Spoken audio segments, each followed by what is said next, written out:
இந்த question ப்ரீவியஸா RRB group D எக்ஸாம்ல கேட்டிருக்காங்க. அதாவது ஒரு கேக் இருக்கு. அந்த கேக்க 5 பங்கா பிரிக்கிறாங்க.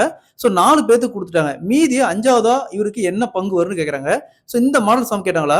இத அப்படியே ஜஸ்ட் ஆட் பண்ணுங்க.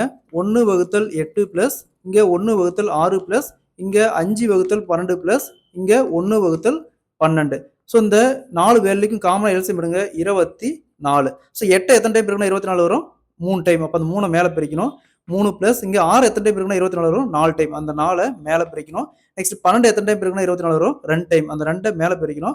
5 இன்ட்டு 2 10 பிளஸ் இங்க 12. இங்க 12 இருக்குது. 12 எத்தனை டைம் இருக்குன்னா 24 வரும்? 2 டைம். ஸோ அந்த 2 மேல பிரிக்கணும். அப்போ 1 இன்ட்டு 2 2. நெக்ஸ்ட் இதெல்லாம் ஆட் பண்ணுங்க. 3 பிளஸ் 4 பிளஸ் 10 பிளஸ் 2 ஆட் பண்ணா 19/24. ஸோ ஒரு கேக் அப்படிங்கிறாங்க. அப்ப 1 மைனஸ் 1ல இருந்து இதை மைனஸ் பண்ணா மீதிக்கிறது அந்த 5வது இருக்கிற நண்பருக்கு போகும். ஸோ அப்போ 1 இன்ட்டு 24 24 24 19 போச்சுன்னா மீதி 5/24. ஸோ அப்போ அந்த 5வதா இருக்கிறவருக்கு 5/24 பங்கு போகும். Option B is the correct answer.